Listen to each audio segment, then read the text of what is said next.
bottom. Here comes Gisette. They make contact. They touch once, twice, 3 times. Foul trouble. Oh, no, Rocky into the wall. Big crash front straightaway. Huge crash coming into the triangle. No, Rocky up and into the air. They're beating and banging. Barr on the bottom. Cosman up top. Cosman, I think. No. Briar by 1/1000th of a second. Joseph now at the line. Thunhorse pulls the win out at the stripe. Oh, he saves it. What's going to happen here? Here comes the canvas. Get your foot down. He got it. He's got it. He's got it. The canvas is going to win.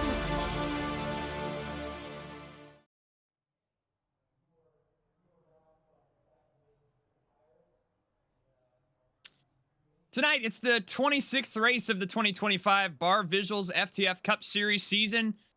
New Hampshire for the Dolly Parton's Imagination Library 301K. In the third race of the 5-race first round of the chase-offs here for the Barr Visuals FTF Cup Series. Caleb Hoffman, Kyle Riley, Justin Malillo upstairs, Benjamin Easterday in the race control booth, and really pivotal point here as we reach the halfway marker of round number 1 here in the chase-offs. Before we get to anything, I want to roll through our starting grid here. See how we'll line up.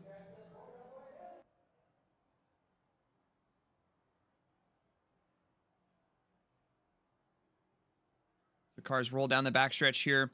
No surprise here, Parker White and Wyatt Tinsley on the front row. Kevin King, Ashley Kolonix, row number 2. Dylan Basin and Seth Knoll in row number 3. Christian Kindle and Jake Nichols in row number 4. Nate Stewart and Michael P. Frisch make up your top 10, Kyle. And then behind that, row 6, Chris Wetz in the 71 car with Joe M. Armstrong to his right. Ronnie Osmer and David L. Brown make up row 7. Ryan Doucette and Kwame Scott, row 8. Row 9 today is going to be Jaden Hopp and Paul McColiak. And row 10, Joshua Chin and Scotty Smith. Cosmana Neshu, Jason Wallet make up your next row once it comes up. There you go. Row number 11, Ryan Naraki and Brett Pankari in row number 12. Brian Sabelski, Kevin McAdams, row number 13. Michael Guest, your points leader, and Kane Cook in row number 14. And then Jake Poulin and Art Reimer make up 31 cars here at the New Hampshire Motor Speedway. 177 laps today. Only one stage as per usual on lap 75. And everybody, again, getting lined up here. But return for Parker White, who we haven't seen in a little bit. Just with the mixture of 87s and Gen 4s that have been used. I think I saw somewhere this is our first Gen 7 race since, I believe, July. So a big change up here in store for these drivers. Again, at a very pivotal point here, midway of round number 1 of the chase-offs. We'll go one more here, Kyle, before we get to the green flag. Yes, we will, Caleb. And this is going to be a very, very interesting race. Lots of tire wear and a lot of fuel in the tank for all these cars. Going to be a lot of options for all these drivers, which is going to make for a lot of passing and a lot of different strategy. I can't wait to watch it play out. I'm one of the fortunate people to have actually won an FTF Cup race at this track. And let me tell you, there are so many obstacles in your way. There's going to be people on fresh tires trying to move past you. There might be slow cars, whether they be lapped cars or cars on older tires. And of course, this very wide racetrack, you have 3 or 4 grooves to choose from, Caleb. So there's going to be a lot of opportunity. It's going to be actually, in a weird way, very similar to the race we saw last night for the ModernRacingPrince.com Open Wheel Series. Just a little bit of a slower speed as the field makes their way down the backstretch. You'll also take note here, these cars are going to hit a lot of bumps on their way into turn 3. That is definitely known for getting these cars out of shape. Going to be hard to make your braking points there, especially as the tires wear. I can't wait to watch it all play out. Nice little aerial view as the field comes to take the green flag here shortly. 16 drivers fighting for 10 spots to move on to the next round. Wyatt Tinsley and Parker White will lead us to the green flag here in New Hampshire. And the whole front part of the pack all kind of got bunched up there. They're already 3 and 4 wide going into turn 1 at contact. Oh, they're going to be able to save it. Kevin King slightly pushed up there, made a little bit of contact, and look at these cars fan out. 3, 4 wide already on the first lap. I love this place, Caleb. Oh, one car in the wall. I believe it's Jaden Hopp. Hit the outside wall, pretty square. Continues going. 3, 4 wide. You see it a little further back on your screen. We keep it going. Meanwhile, on the Jake Nichols is gonna get sent around off of the nose of Nate Stewart. Caution flag number 1 to complete lap number 1. And it's 2 playoff drivers in Jake Nichols, who came in second in points in this race. And Jake got very, very fortunate there to not end up getting hit by any of those cars this early in the race. When you have trouble, especially at a part so narrow like the front stretch, you're just asking for trouble.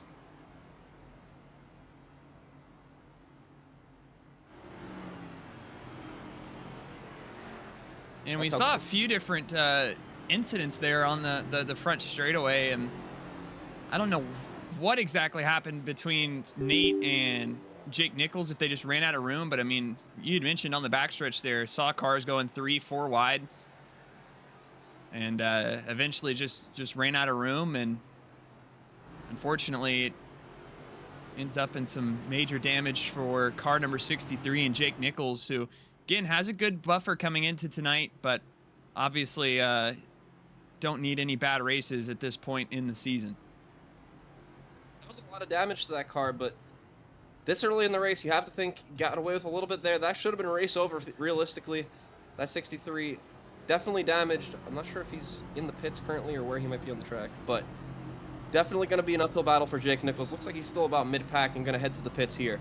So, not race over, something you can recover from. And if you're going to have something go wrong, Caleb, this is the exact time of the race to do it. Still over 150 laps. I know that doesn't seem like too much, but here at New Hampshire, a lot of things can change in that amount of time. And he was very fortunate. A few other cars headed down the pits too, so he's not going to go all the way to last, most likely. Yeah, and it'll be an into longest line penalty for Nate Stewart. Just a little bit of a radio-style rundown of what happened. They were 3 wide coming off at turn number 4. Seth Knoll, Christian Kendall, Nate Stewart. Nate Stewart was on the inside. Just got loose on the inside and tried to correct the car back up and made contact with Jake Nichols and then just spun him across the nose. Nichols made pretty significant contact with the inside wall, but otherwise kept it going and should be getting all of that damage repaired in the box right now. And with the track this flat, that tends to be the problem you see. It's so hard to get that lateral grip, get that speed boost up out of the corner, especially if you're on the bottom like the 15 of Nate Stewart was. And it is such a fine line. It's no margin for error whatsoever, especially when they're 2 and 3 wide. You just knew it was going to end in trouble in some way, shape, or form. Taking a look at that 63 now, it looks like that car is fully repaired. So Jake Nichols not going to be out of this thing, but definitely going to have to carve back up through this field and make up a whole lot of track position. We are 1 to go here, and again, it'll be single file restarts tonight from New Hampshire with the rule set that we run here in the Barr Visuals FTF Cup Series. It'll be Parker White, Wyatt Tinsley, Kevin King, Dylan Basin, and Ashley Kolonix. Your top 5. And this is one of the most frustrating things a driver can go through. A very early caution. You didn't get into any kind of rhythm. I think you're going to see people potentially miss some braking zones here on this first lap. It's very, very hard to judge where you're actually at. As the field storms through 3 and 4 here, headed to the restart zone for attempt number 2. Parker White and Wyatt Tinsley lead us back to the green flag. Restart number 1 here on lap number 5. Good launch for Parker White in front of Wyatt Tinsley here, and Parker using every ounce of racetrack available all the way down to the apron. We saw him do that in qualifying, and it worked out pretty well for him as the lead here off turn number 2. Ooh, some contact behind that Joe Armstrong, Ashley Kolonix. A little bit of door contact there between the both of them. Going to keep it pointed the right direction, but we're going to see a lot of that on these restarts. These cars, you can be a little bit physical, and honestly, sometimes you need to be as the driver because very, very hard to complete a pass here at New Hampshire. The 22 going to graze the wall again. No serious damage there, it appears.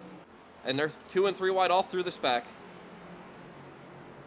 Seeing a lot of aggressiveness on these restarts. And you can see those playoff drivers, the chase-off drivers, rather. There's denoted in red. So Seth Knoll, Ashley Kolonix, David L. Brown, all part of that group. And going to be a big night for someone like an Ashley Kolonix, who is on the outside looking in right now. Down in 15th, needs to make up 5 places to get up to at least that top 10 if she wants to move on. Well, if Ashley has one thing going for her, track position is premium here at New Hampshire. Starting up towards the front, 22 still getting a little sideways there. That's a little concerning, but if Ashley can keep this car pointed the right direction, keep it out of the wall, once you get to that first pit stop, you can kind of reassess, put 4 fresh tires on it, and potentially build from there. Right now, though, that car looks evil. Up out of these corners, gonna get loose again, perhaps not quite this time. But that's been the trouble area, not just for the 22. If you look up and down this field, everyone really, really struggling keeping that car underneath them on corner exit. It's probably going to be like that until these tires wear in about 5 or 10 laps.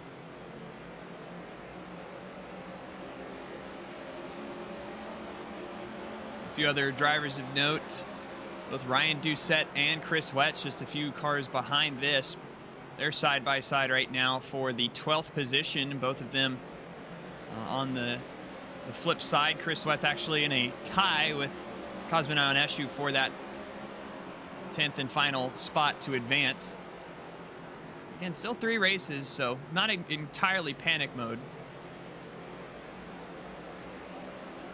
Also, it's a little early to be talking strategy, I realize, but let's also take note. First stage of this race, 75 laps, barring anything happening in the buffer zone. You can make it about 70 laps on fuel. Potentially some of those drivers we saw pit on that first caution, you might start seeing them maybe save, coast a little bit entering those corners. That could pay dividends and result in stage points, especially for those drivers near that cut line, like you mentioned, Caleb. I think you're going to see that strategy employed because there's so much to be gained. Yeah, and real quick to take a moment, tonight's race, the Dolly Parton's Imagination Library 301K. As you'll notice in the chat, we have donation links posted, but the Imagination Library provides free books for children from birth to age 5 in the US, Canada, Ireland, UK, and Australia. And this fundraiser page set up. Whoever makes the highest donation by 9 a.m. Sunday on the eastern seaboard of the US will get the opportunity to choose who gets the sponsor provo. That was this morning. There's Art Reimer, who set all this up. But you see caution 2 here. I think it was between maybe a little further back in the field here. Might have been that 37, Ryan Naraki. I think I saw that car getting a little bit loose there. But before we move on, Caleb, a great cause. We'll have a lot of fun here at FTF, but glad to see something like that also part of this race. Yeah, no, I mean, Please, yeah. If you're interested, make sure to donate. Some real world benefits, and got to thank Art Reimer for setting that up and making it easy and attainable to support a good cause. See there, that 37 just going to get free right in front of a few cars. Wow, that was a close call. Was that Jake Poulin, I think, on the right side there? Just barely sneaking by. And that's those bumps. Yeah, that's what's be a safety caution just spinning out in front of the field like that. So, albeit there was no contact, very well could have been, and will put us under the second caution of the day. And this is going to be very, very interesting because this race has been a little bit frantic to start. 2 cautions already. This soon into the race, we're not even 15 laps into this thing. I'm actually very shocked to see so few cars hit pit road there. You can absolutely make it the rest of the way on the stage 1 from here if you pitted now. Of course, for anyone who might not be aware already, FTF, unless there's a reason for a caution, there won't be a caution to end the stage. We will remain under green flag.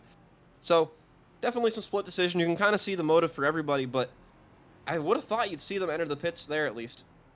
But nonetheless, I think it's about 3/4 of the field all staying out there. And we might be getting the one to go here for yet another restart as they get to the line.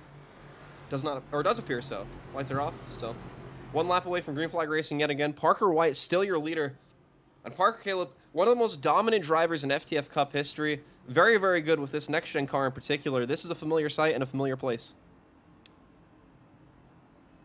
Yeah, no, and obviously this entire field very familiar with Parker White, and even this year on limited attempts, has only been here 6 races, but has won 3 of them, so has been his typical dominant self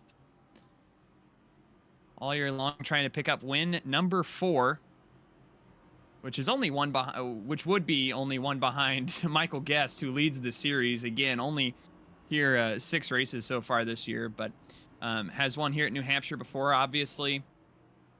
You're back-to-back Cup Series champion. Trying to pick up right where he left off, but coming to the restart here. Our second on lap number 15 from New Hampshire. And every time so far, we've seen a little bit of that accordion. This time a little bit more peaceful, but then you see down at the turn 1, not only is Parker White using all that space behind him, David L. Brown, Ashley Kolonix, a couple other cars, Kevin McAdams, really making the most of this racetrack. So many options, so many choices, and that's what makes it so much fun. Diving down onto that apron, though, sketchy business to say the least.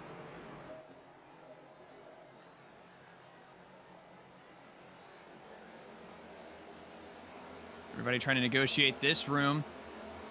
Right now, you can see 3 wide further behind with Jason Wallet, Michael P. Frisch, Cosmin Ionescu. Ionescu is that last car in the top 10, at least coming into tonight. Running 19th at the moment. And of course, with the playoff format being what it is, it's going to be a little bit of a different mindset, having a little bit more time, like you mentioned. This is only the halfway point of this particular round. I think you're going to see people be a little bit more patient and decisive, but here at New Hampshire, that's a little bit contradictory. You need to kind of go all in if you're going to make a pass and actually complete it. So, going to be a train or 2 trains of thought here tonight.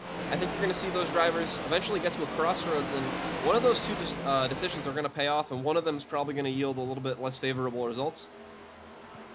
I think we're seeing more and more cars use this high groove. That could be saving these guys tires. Just take a look. They're up in that 3rd groove. Very, very tough to keep the car balanced up there. That's Jason Wallet using that 3rd and 4th groove and 3 and 4 there. But I think you're going to see more and more cars migrate up. And again, some of the fun in New Hampshire is you do have freedom to run these different lines. Parker White and Wyatt Tinsley starting to go at it, and then you can see a little further behind with David L. Brown. Back here with Christian Kindle, a little deeper in the top 10.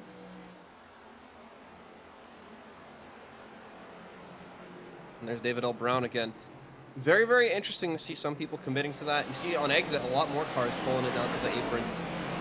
It's hard to predict where the car ahead of you is going to go, and it's all incredibly crucial that you don't have dirty air on the nose of that car. These cars, of course, very, very fickle when it comes to things like that. And, oh, wow! Oh, trouble! The 22 in the wall. I'm not sure if that was going to be a caution. I think the 76 also hit the wall trying to avoid. And they are all over the track. I don't know what happened there to Ashley Kolonix. It was a big hit, but disconnected before she even hit the wall. And again, we talked about her needing a good night back in 15th in points, and I think she disconnected before she even hit the wall. Just gets loose and then overcorrects it into that outside wall, and didn't even make it to the outside wall before she left the session. So tough break for Ashley Kolonix, and hoping to avoid a last place finish, but looks like that's what she's on her way to. And that's the second time we've seen a car go over those bumps, get on the brakes, and it just jump free like that. We saw it earlier with Ryan Naraki as well. And you have to think that's always a little bit of a challenge here in New Hampshire, but it's really throwing them for a loop. If they're doing that this early on newer tires like they are right now, you have to think 30, 40 laps from now, absolutely no way they're going to have the grip they have right now. Going to be very, very dangerous. Hoping these drivers can learn from everybody else that slipped up a little bit so far. Right now, Wyatt Tinsley trying to make or force an error from Parker White as they are side by side for the lead on the back straightaway. Tinsley is reeled in. Car number 49 in is there. On the inside, Tinsley, last of your playoff drivers coming into tonight. Tinsley using the apron there to de-wedge that car. Going to be able to hold even with the 49 right here. And keep in mind, no, it's a long way out, but we do observe the win in you're in for this round specifically. So if Tinsley in 16th can win here tonight in New Hampshire, he's locked into round number 2, the championship round of the chase-offs. So a lot on the line here for Tinsley and every other playoff driver He was on the outside looking in, but tough competition. And Parker White, who's here tonight and doing a fantastic job at holding off Tinsley on that outside. Just able to keep the momentum wound up a little more. Now we'll see Parker go all the way down to the apron. That's going to let Tinsley have this outside groove. We'll see where they come off at turn number 2. Oh, close off turn 2. Wyatt going to pull ahead, and I think that was a mistake on Parker's part. You don't want to give the high groove up here. A little bit more banking up there. So yes, it is the longer way around, but you can keep such momentum. Not quite going to clear that 20, but they're going to be side by side again off 4. Give the advantage to that 49 right now. But this is going to be a hard-fought battle. The 49, a very vulnerable spot there on the bottom. Oh, tosses it way into turns 1 and 2. You got to cross him over. He does. Oh, and he's going to block the 20 to the bottom. What a high IQ decision there by Parker. That's going to keep the 20 of Wyatt Tinsley behind for now. But Wyatt has some incredible speed. It's not going to shock me if that 20 is able to fight back.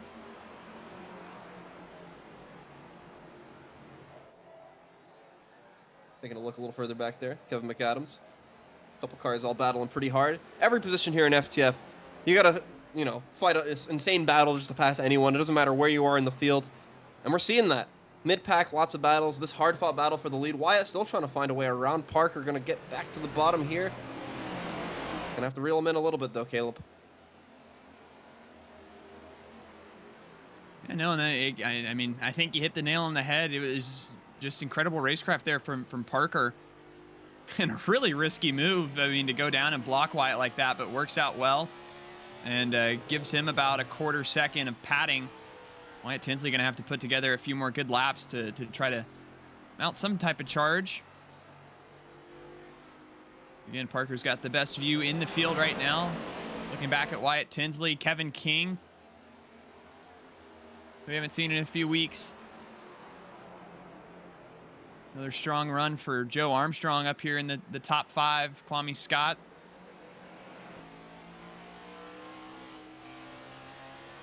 On board now with Kevin King. And these cars already starting to lose quite a lot of grip. About a half second of fall off on these lap times already for most of the field. And that's going to continue, and that's what's going to open the opportunity for some short pitting. And that's going to give some of these drivers who are prioritizing tire saving, and maybe even the ones who've pitted on the first 2 cautions, a great opportunity to start carving their way to the front.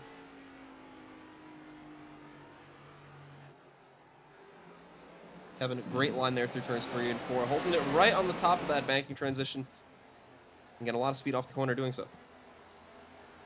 Don't look now, but all this side-by-side battling between Parker and Wyatt may translate into a battle between Kevin King and Joe Armstrong.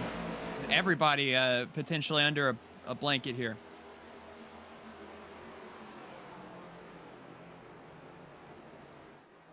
This group all over each other. Wyatt making another move to the top.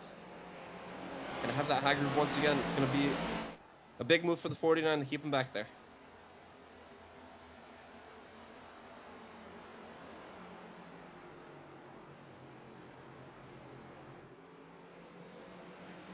And they're going to break even off turn 2. I cannot put into words how difficult it is to hold the lead on the bottom like that.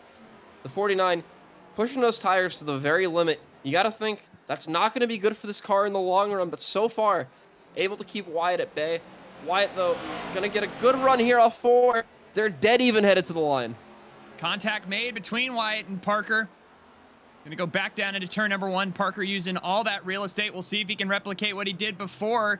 Can't clear himself up in front of Wyatt, but does get back to the throttle sooner off turn number 2. So fantastic racing between these two right now. Wyatt hot on the bumper of the number 49, though. And again, if they battle like this much longer, Kevin King is right there, about 4/10 behind. You can see him at the bottom of your frame. Side by side again off of turn number 4. This time, Wyatt's going to have the inside. And this becomes such a cat and mouse game. You make your move, and the driver ahead of you either predicts it or they don't. But if you're not successful, they're going to know to defend that the next time. So you kind of have to play a little bit of mind games. If you're Wyatt Tinsley right now, you tried the crossover earlier and it didn't work. It was well defended. The last time Wyatt tried to run around the high side, didn't go for the bait, and it still was defended pretty well.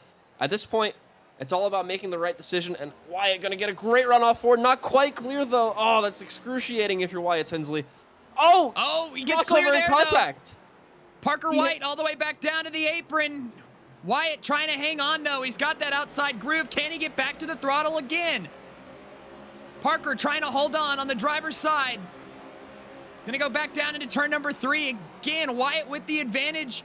Now at the apex, Parker gonna try to send it in on entry here. Fantastic racing from New Hampshire. Wyatt, again, Parker gets loose on the inside, and that's gonna let Tinsley have the lead, finally. And Caleb, that might be the end of the battle, but that's not the end of the war. Wyatt Tinsley gonna come out on top for now, but still such a long race ahead of us here. Potentially some more restarts along the way. I think we're gonna see these two go at it as long as they're both up here. Incredible, incredible racing from this track. I feel like New Hampshire puts on some of the best racing in the FTF Cup Series.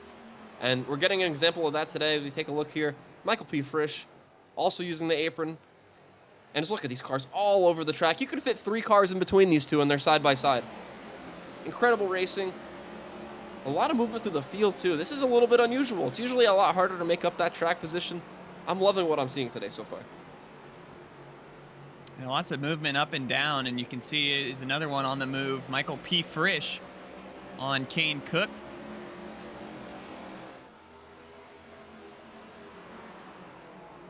And Kane Cook, not somebody that's easily shaken. You're not going to really intimidate him, remove him out of his groove.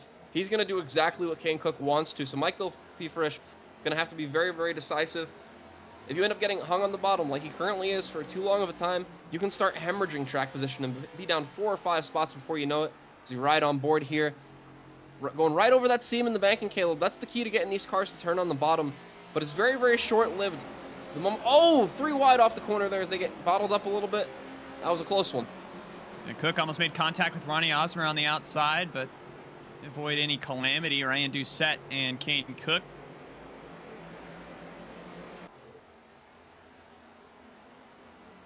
Doucette, we'll see if he opts to fall on the line or just sticks down here on the inside.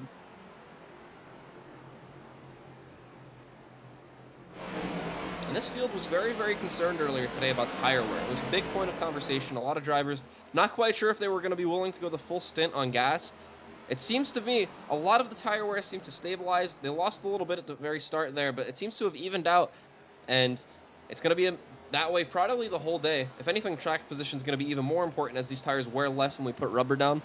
So I think you're going to start to see a lot of these drivers prioritize track position. If we get a caution, we may even see people risk 2 or no tires.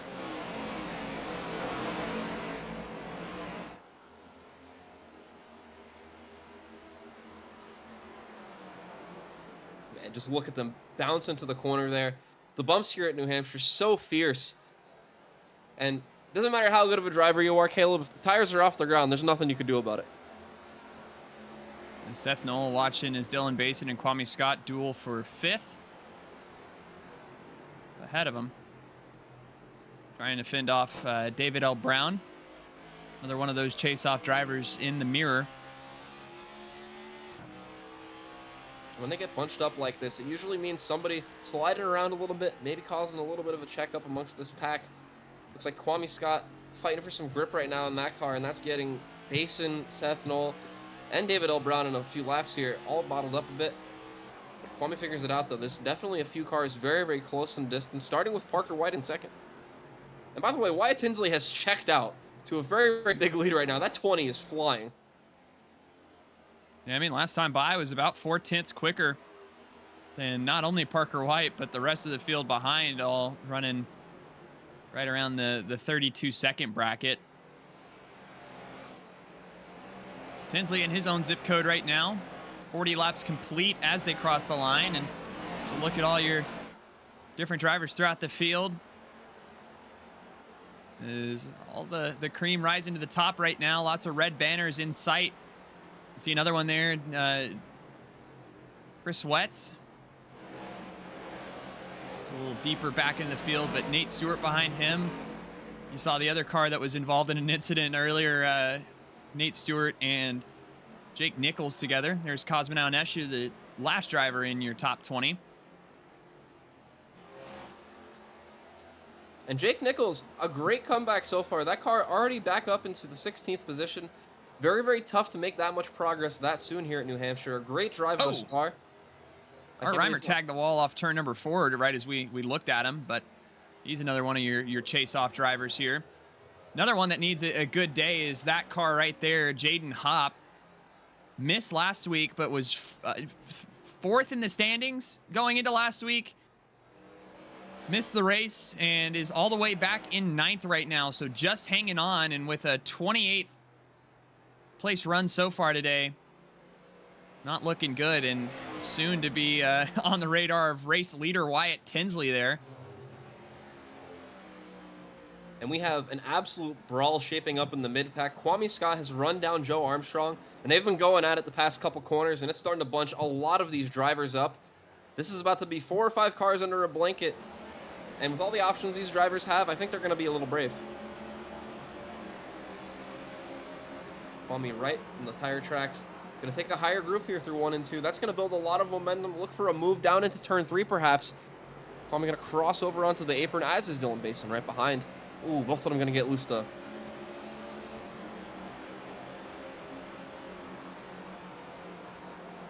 Big sin coming from Dylan Basin. And even Kwame going to get right to the rear bumper of Joe Armstrong here for 4th. We'll see, peeks down to the inside. Armstrong sideways. They're able to stay out in front. And Joe, And that there's car's Kwame. very, very loose, Caleb. Every time it goes over one of those banking transitions, it seems this 022 jumps free for a moment. Joe going to have his work cut out for him. Still realistically about 30 or 40 laps until we expect a lot of these cars to pit. But as I say that, there's Jake Nichols back on pit road. Looks like it's a trip just for service. Doesn't appear to be any further damage on that car. That's a very interesting strategy play. Going to have some short-term speed. How long can he keep it up? As Kwame takes that position from Armstrong down into turn 1. Jake Nichols is off and away out of the box here, and we'll see if that triggers the domino for any of your other chase-off drivers. But 1 lap down for Nichols as this battle continues for 4th. Kwame Scott has a little bit of breathing room as Dylan Basin and Joe Armstrong side by side behind, and Armstrong gets clear of 6th place Dylan Basin. We'll see if Basin has any other tricks up his sleeve. Has been really aggressive on entry, and Joe Armstrong kind of doing the work for him there, drifting up in front. Should give Basin an opportunity to attack there on the inside, and he will. And with seemingly all of these cars trending loose, the game plan for a lot of these drivers, especially if they're struggling to make a pass, you get right on that left rear of a car, you might be able to loosen them up, as we nearly see contact there. Joe Armstrong still putting up a fight, going to stay alongside Dylan. Looks like he's going to let him have it here into turn 1. Could be the wise move, because this 022, very, very evil on corner exit every once in a while. Joe really trying to hang on to it, getting down to the apron there. It is so tough to get the power down here. All the car wants to do is go straight. And in the moment the corner ends and it's not quite as sharp of an angle, all it wants to do is jump free. And managing that, you have to time it absolutely perfect. Otherwise, that thing will be backwards before you know about it.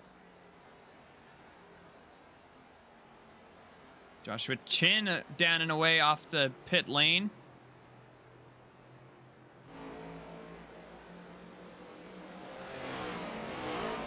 Here is Jaden Hopp, who we were talking about a few moments ago, on the radar of Wyatt Tinsley. Now officially 1 lap down, and that's big for Jake Nichols and Josh Chin now. Another playoff driver down onto the pit lane. This time Chris Wetz makes the call. His pit road starting to pick up. Scotty Smith. Oh, Jaden Hopp hit the wall again there off turn 4. This 81 already with a bit of damage from that earlier wall contact. Oh, and you see there, this suspension is melted on the side of that thing after that wall contact. I think Jaden Hopp would be wise to get into the pits here. We see people already making that decision strategy-wise. Just get this damage fixed, and maybe with the fresher tires, you could potentially unlap yourself. Going to be interesting to see what the strategy is on that team. Ronnie Osmer is on the pit lane.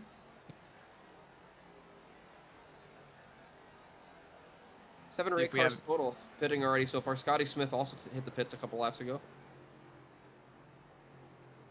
Oh, the 23, Scotty Smith, also going to get a penalty, so he'll be right back in the pits next time around.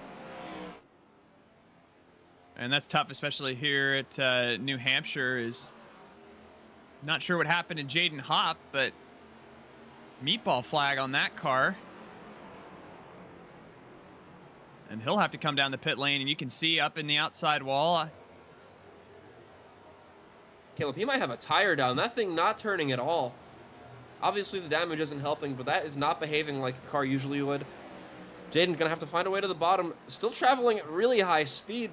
That's probably not the wisest decision. Oh, gonna keep it out of the wall barely, but gonna be very, very tough to get this car down to the bottom. Looks like there might be an opening behind Doucette here off turn 2. Will Jaden take it? It appears so. And he's going to have to here, but got to be careful too. Get that car woed down and don't risk coming back up on the racetrack. As Hop, off of turn number 4, will get it down to pit entry. Kevin McAdams just made his stop and is coming off the pit lane right now as well. So And don't... not seeing a lot, but steady and consistent movement on the pit lane these last few laps.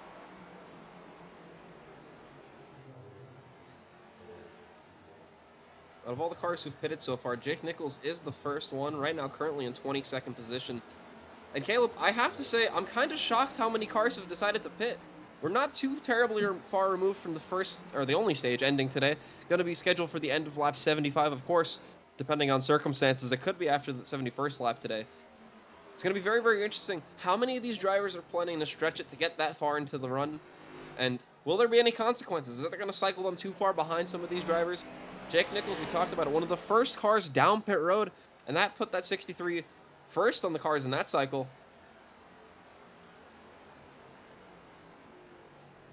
I mean, it's a weird number to have to scheme around, right? 177 laps, but keep in mind we are only about 5 laps shy of being able to do this race on 3 stops.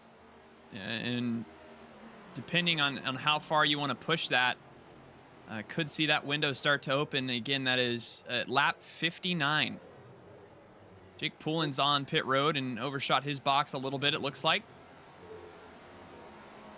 And that's big here. You're going to lose probably 2 or 3 spots having a mistake like that. Jake's going to have his work cut out for him to make those spots back up.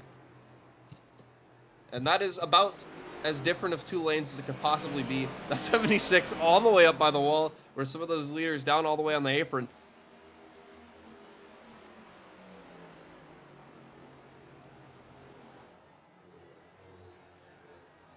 More lap traffic. Art Reimer about to get put 1 lap down by Wyatt Tinsley, who's pretty close behind. And as this run progresses, Caleb, we're going to see more and more of that as these leaders get into more of the cars in the back end of the lead lap.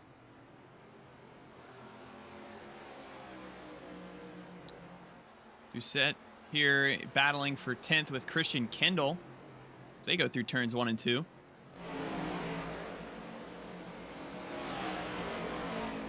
real loose for that 77.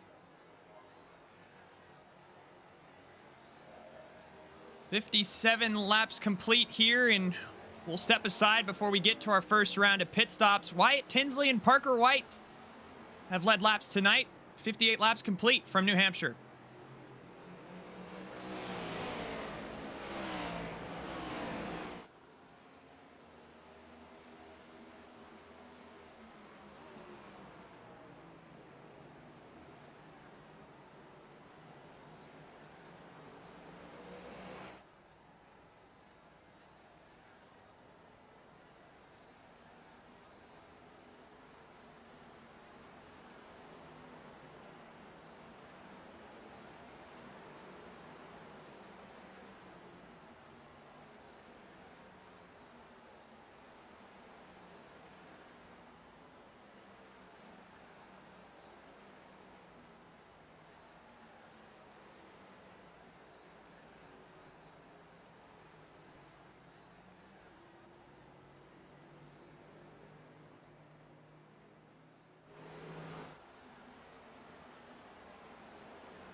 Welcome back to Barr Visuals FTF Cup Series from New Hampshire. Wyatt Tinsley is on the pit lane, and Parker White, your leader, just came down as well. So pit road's starting to pick up with just around 12 laps to go in stage number 1. Kevin King down on the pit lane. Kwame Scott here as well. Dylan Basin. Kane Cook. Michael P. Frisch is now your leader. Has not come down the pit lane yet, but got to envision that that'll be any time now, Kyle. Absolutely, Caleb. Also, about 11 laps remaining in stage 1, so I think you're going to see some of these drivers who haven't pitted yet. There's at the very least a chance some of them might go for it, collect the points, and then pit afterwards. There's going to be a very big price to pay in regard to track position, but right now, from Michael Frisch all the way to Ryan Naraki, all of those drivers yet to make their first pit stop, and could be a lot of points up for grabs here in a few moments. All depends on if they actually make it that far. Jake Nichols right now, the first car who's actually pitted. You see, though, Josh Chin close behind on slightly fresher tires. Josh is going to have a real say in things, too, here. Well, keep in mind, they only have 2 or 3 seconds back to Wyatt Tinsley and Parker White, who have just come off the pit lane in the last 2 laps. There they are. And this is not to get a lap back or anything. This will be for position. So Tinsley and Parker White going to be in position to get stage points, and that is especially important for someone like a Wyatt Tinsley, again, who is 16th coming in to tonight, needs every single point that he can get. And I definitely think they're going for the stage points. There is a hard-fought battle right now for third. Nate Stewart, Brett Pancari, been battling for a few laps here. Brett trying to make that high groove work. It wasn't quite working. Swapped around. Now he's the car on the bottom, and Nate Stewart's the one up high. Brett making another charge at it at turns 3 and 4 here. But you see there, it's so tough to get the power down. Oh, but Nate Stewart's going to hit the wall a little bit. We see Michael P. Frisch in the pits. Not going to make it to the end of that stage. The 15 now with some right side damage. We saw how bad that impacted the 81 of Jaden Hopp earlier. Hopefully for Nate's sake, he won't suffer a similar fate. Yet again, look at that red banner. Another one of our chase-off drivers. A lot of attrition thus far with the people battling for the championship, Caleb. Every single point makes up the difference, and Nate Stewart trying to hold on to the second spot. Again, these guys should have enough to make it to the end, Kyle. Yeah, we are getting reports. The plan for the top 4, they're going to be trying to stretch it here. It looks like Ryan Naraki might be getting passed by a few cars right now. Yeah, it's going to be tough for Ryan Naraki to remain inside the top 10. But nonetheless, at this point, he's made his bet. He's going to have to go for it and potentially pit right as soon as this stage ends. Once again, I will remind the viewers, if you've not watched a lot of the FTF Barr Visuals Cup Series, no caution at the end of the stage unless there's a need for one. So it's not like there's going to be a caution to stack everybody back up. There could be huge consequences for playing the strategy wrong. Battle for 5th here. Wyatt Tinsley on fresh tires, going to try to get around both Josh Chin and Jake Nichols on the outside. Again, Tinsley on those fresh tires, logging some of the fastest laps that he's run all race long, and is going to make light work of car number 63 in the 093. Parker White going to be next to come on through. And again, those are valuable points that he's taken away from 2 fellow chase-off drivers in Jake Nichols and Joshua Chin, both who are in the safe zone right now to advance. And if you're a driver like Chris Wetz, Art Reimer, anybody that's right on the outside of that top, pardon me, not Art Reimer, Ronnie Osborne, anybody that's right on the outside of that top 10, you're hoping that group up there battles really, really hard. Only 5 laps when they get to the line here remaining in stage 1. If you're going to find your way back up there, now is the time. It's going to be up to you to kind of put the cape on and be Superman and find your way back into that top 10. Not a lot of time to do it, but this is definitely a track where if you have fresher tires, you can make something happen if you put your mind to it. And those drivers that we are really watching out for tonight, Chris Wetz, Josh Chin, Art Reimer, Ryan Doucette, Ashley Kolnick, Wyatt Tinsley are your 6 drivers that would be eliminated after round number 1. Again, we still have a few more rounds after tonight to decide who that will be. But looking really good right now for someone like a Ryan Doucette, who again is trying to stretch it, get as many stage points as possible. There's Chris Wetz in 10th. And on the flip side, has not been a good night for Ashley Kolnick, who we saw wreck and disconnect a little bit earlier, going to come home last tonight, Kyle. And if you're wondering how much those tires matter, The last lap, the leader of the race, Ryan Doucette, just over 33 seconds. Compare that to Wyatt Tinsley on some of the freshest tires in the field. A 31.4 for that car. So a very, very big disparity in speed. You have to think these drivers trying to stretch it to end the stage. Going to shuffle way, way to the back. But then it's going to be the inverse, Caleb. We're going to see those cars have a huge speed advantage over the car ahead of them. And at that point, it's about running them all back down before the next cycle completes. That being said, though, 20 or so laps going to be the difference between these two pit strategies. Uncertain which of the two are going to play out best when it comes to the end of the race. But right now, these drivers stretching it going to inherit a whole lot of points.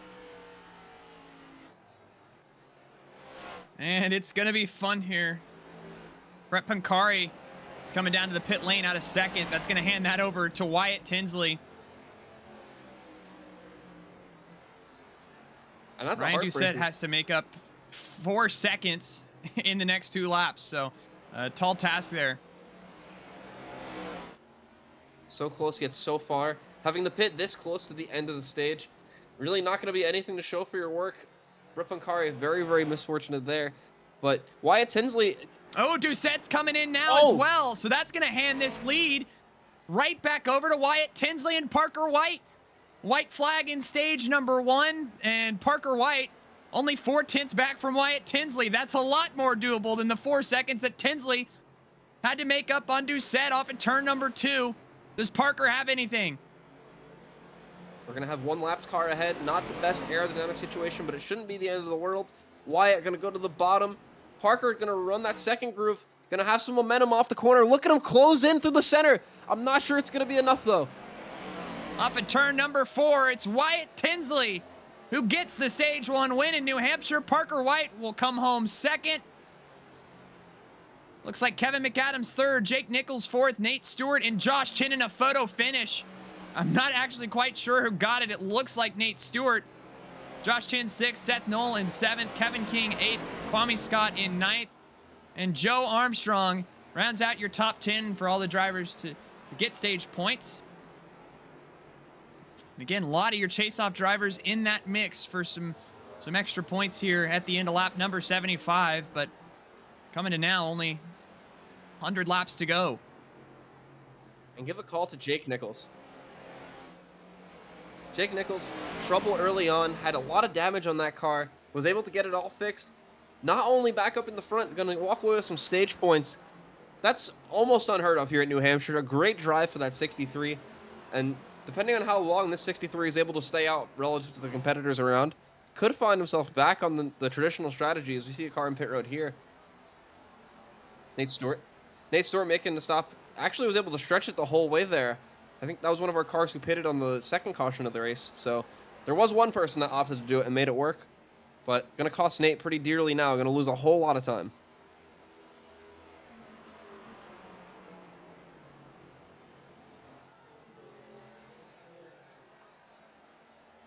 And Parker is committed to that high groove. Trying to roll the center. That's your big advantage in that situation. Here at New Hampshire, obviously a little bit less banking on that bottom groove, and even less if you venture down to the apron like we've seen some of these cars do. If you're on that second groove or higher, though, not only is it a wider arc around the corner, you're also not dealing with that banking transition. It's going to do wonders for that right rear tire.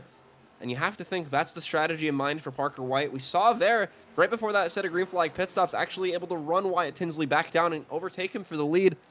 That's where those differences are made in tire wear.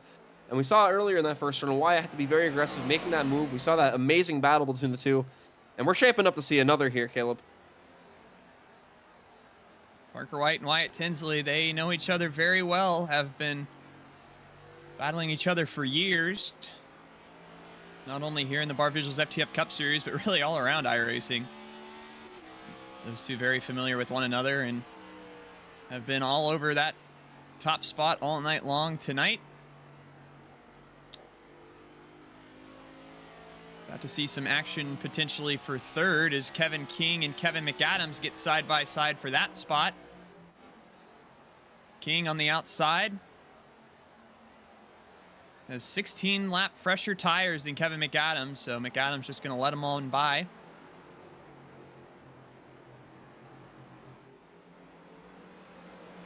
And that speed disparity is a whole other wrinkle. We talked about all the options you have. We talked about how close these cars are all going to be. Wow, speaking of close, nearly into the wall there for the 63.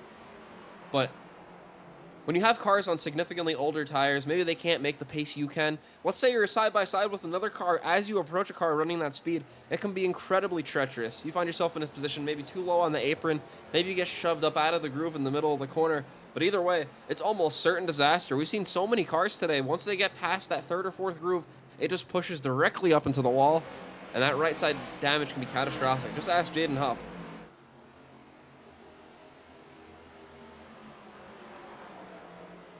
Tommy Scott going to also overtake here down at turn 3. And that's how it's done here at New Hampshire. Textbook. It's a big move, yeah.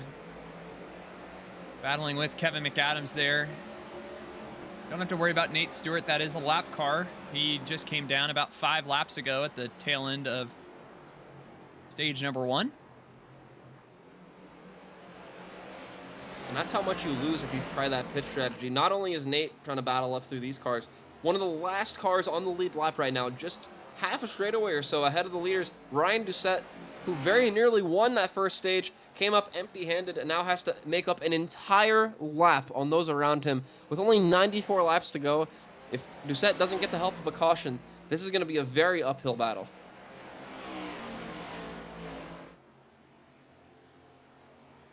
Ronnie Osmer is down on the pit lane. Should be his scheduled stop. And could potentially start to see. Actually, he could have just got tagged with a black flag. That's going to be almost insurmountable for Ronnie Osmer. Meanwhile, Wyatt Tinsley, Parker White up here at the front on the primary strategy. They have the track position in their favor. Everybody else just trying to do their best to keep in touch. As Kevin McAdams and Joe Armstrong making contact down the front straightaway. It looked like they came together off turn 4 a little bit. And especially came together the middle of the straightaway. Armstrong clear of car number 26 though. Tempers flaring already. That's only going to amplify the closer we get to the end of this race, especially for all those drivers in the chase sauce. They know every point so crucial to make sure you get into that next round, especially when you're racing drivers that might not be in the playoffs. New Hampshire has a history of drivers, you know, being in the playoffs, not liking drivers outside the playoffs, driving a little bit rough. So probably going to see a little bit more of that, honestly, as we get through this race. Right now, though, Joe Armstrong going to pass Kevin McAdams nonetheless. Set his sights for Seth up ahead in that 1. And give a call to that 20 car, because the 20 speed in the center of these runs, that mid portion is impeccable. We saw the 49 earlier. Parker White starting to run the leader down. Wyatt starting to space it back out. Is that Parker White managing tires, or is that the 20 just showing raw speed? Probably a mix of both, but it's going to be probably imperative for the 20 to save a little bit more tire. The 49 at the end of these runs, incredible speed, doesn't have near the fall off of any of the other drivers up in the front of this pack. Both these guys in their own zip code right now. They have a 6-second buffer back to third place Kevin King. Kwame Scott, Seth Knoll, who are all on equal, or in Seth Knoll's case, older tires right now. So again, just incredible pace out of both Tinsley and White so far. Set themselves up nicely for the back half of this race with 90 laps to go, Kyle. The fact that they're 4 5/10 quicker on cars with multiple laps and newer tires than them, it is unbelievably difficult to even break even. The fact that they're faster just shows you the skill on display here. For those of you who may not have raced in the Barr Visuals Cup Series before, just some of the toughest driving you can ever find on the sim. And that's, you know, being displayed right here in front of us between a lot of these drivers. Really battles all throughout the pack. We saw earlier the 26 and the 22 getting a little heated there. These two in the lead have had a hard-fought battle all night long. And some of those drivers that stayed out really long there, like the 077, Nate Stewart, you're going to start seeing them be real aggressive too if they're going to make that track position back up. Kwame Scott, who you see on screen here, also somebody who's made many, many moves earlier today.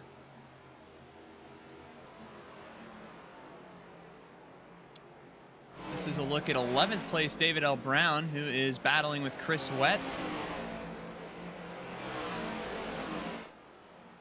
And David L. Brown is ascending. It looks like Chris Wetz maybe under attack here. Just lost the 11th spot to Brown. And then you have Michael P. Frisch right on the heels with Art Reimer, another playoff driver in that mix as well. Look at the lap times for Chris Wetz. Just ran a 32.723. That was almost a second slower than Michael P. Frisch. We'll see if Chris Wetz is coming down. It's been 41 laps on this stint.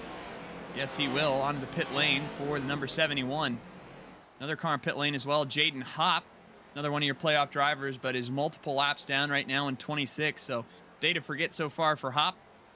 And we'll need to turn this around and fast if he doesn't want to lose touch on the cut line.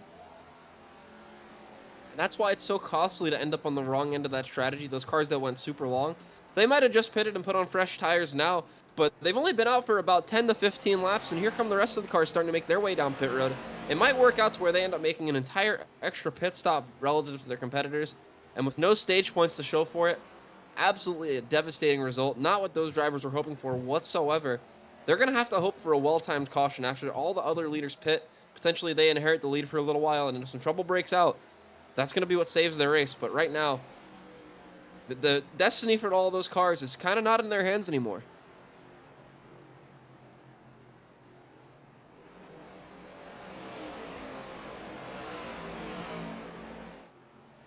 Lap traffic here for race leader Wyatt Tinsley. He's going to have Scotty Smith right ahead of him. Make quick work of these guys, or else Parker White's going to be all over you.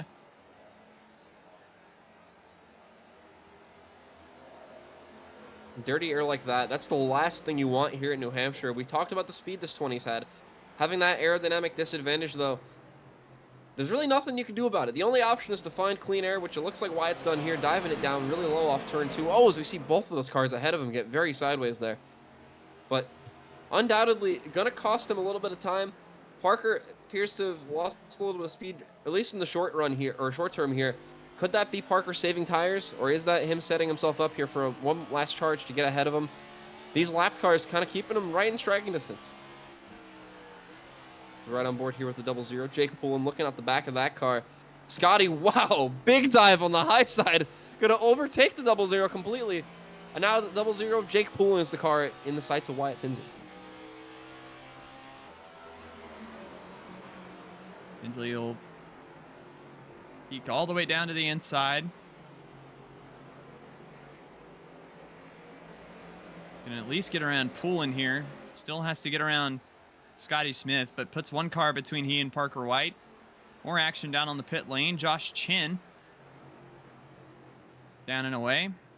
And if you notice, Jaden Hopp still on the pit lane. He's been on that pit lane for about 2 minutes now. So looks to be a race over for Hopp, even if he gets back out there at this point. Over 7 laps down. About to go 8. Once again, for anybody who's just tuning in, this is the Dolly Parton's Imagination Library 301K. Of course, opportunity to donate. There is a link pinned in the Twitch chat. As it appears, we have once again a caution on the track. Caution in the middle of that. Yeah, 2 for 2 on it. This is actually a big one. Kevin McAdams made contact with David L. Brown.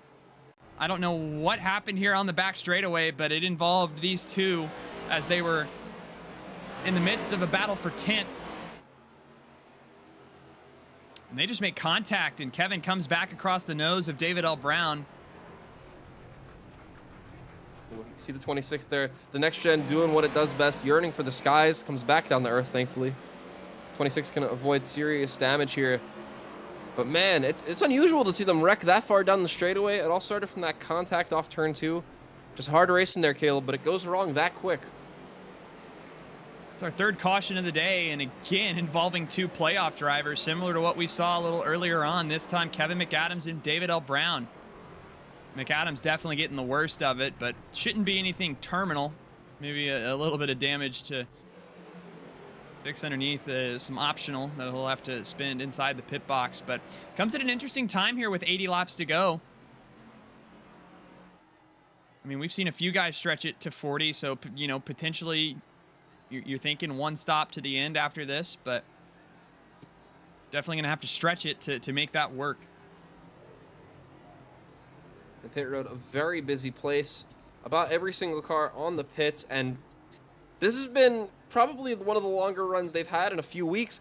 You have to think a lot of these drivers have kind of got into that rhythm, and they're going to be very, very aggressive on the restart, and because of that, you want to get all the track position possible so you're not in the eye of the storm. You see there, Wyatt and the 49 of Parker very, very close entering the pits. Going to be interesting to see who gets out here first. 4 tires for everybody across the board. That's going to be real close. And Parker White going to get the lead. Wyatt so close, but so far.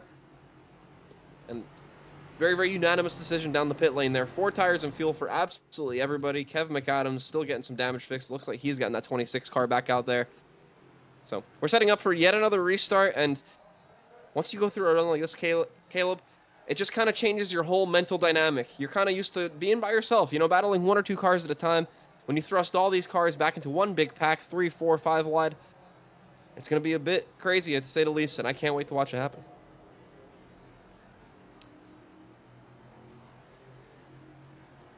And yeah, just real quick, so we're 2 for 2 on having cautions while we're trying to talk about the reason of tonight's race. But yeah, Art Reimer sponsoring tonight's race, but going towards a good cause tonight. The Dolly Parton's Imagination Library 301K. We have a fundraiser in the Twitch chat. It's pinned, and I believe Justin can post it again. But that'll link you to a fundraiser, and that's all going towards the Imagination Library, which gifts books free of charge to children from birth to age 5. And it's shared by Dolly Parton and local community partners in the United States, Canada, United Kingdom, Australia, and Ireland. And again, just going towards a really good cause. I know I've donated a bit myself, so we just want to thank him for all the work that he's done in making tonight's race go towards a good cause. Meanwhile, green flag back out. Parker White, Wyatt Tinsley don't have quite the advantage that they had. I'm going to have to rebuild that gap back up at 77 laps to go as we cross lap 100 here. Kevin King, Kwame Scott, everybody else really going to be dicey throughout the midfield, as we've seen how important track position gets on these long green flag runs.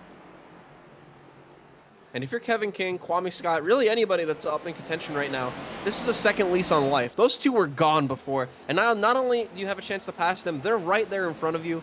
And you got to think, especially somebody like Kwame, who's kind of clawed from the back of the pack up into 4th right now, a very real chance we see a couple other people join the party and start battling for the lead amongst those 2. See some side-by-side battling here. Art Reimer up in that second groove. Looks like the 77 on the bottom, and the 77 could find himself freight trained here. You see David L. Brown looking to the high side.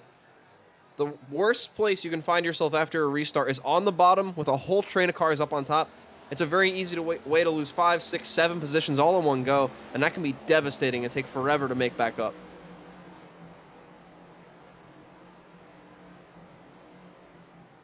Oh, and Michael P. Frisch, Christian Kindle, Jake Nichols. This for 10th. They'll get that sorted out, but Nichols got a little bit sideways. And again, Nichols has had a fantastic rebound tonight. Was obviously involved in that first caution and has been up here inside the top 10. Armstrong, Kwame Scott, Kevin King. This is 3rd through 5th. And they're watching what's about to be a fantastic battle start again between Wyatt Tinsley and Parker White on fresh tires. Wyatt's gotten this gap hovered right around 1/4 of a second. A little further in the back, the 077 Ryan Doucette, some pretty significant wall contact. The car appears to still be up to speed, but you have to be so careful. These next-gen cars, very, very easy to get some suspension damage, and this is exactly how it's done. You're going to see, I think it was off turn 2, some slight wall contact on the right side. It's so easy to put the power down a bit soon, and you just end up slapping the right side off the wall. And before you know it, your day could be done doing that. Right on exit there, you see a bit of a wobble, and boom, right into the wall. Flushed, though, thankfully. Not going to give too much damage to either the right front or the right rear. No doubt, though, that 077 going to be handling differently in this run. Oh, you see him get loose again. My goodness.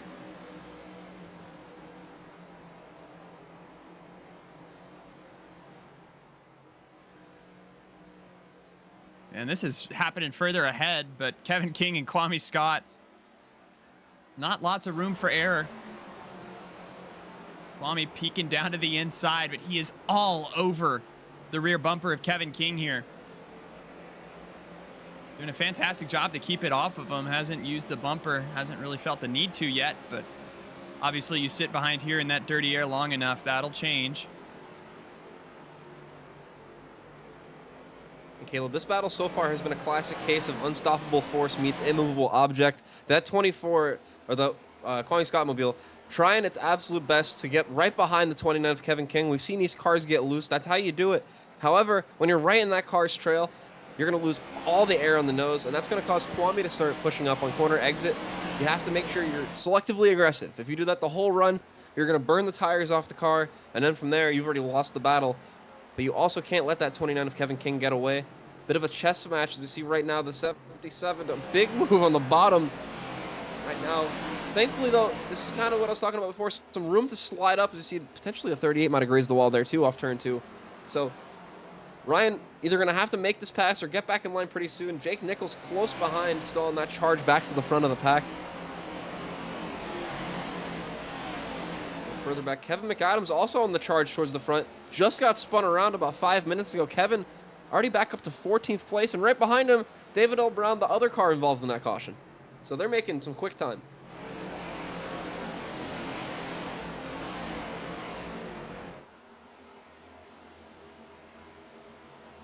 Again, eyes turning to Parker and Wyatt. These two have been atop the boards all night long, qualified 1-2, and have run just about every single lap.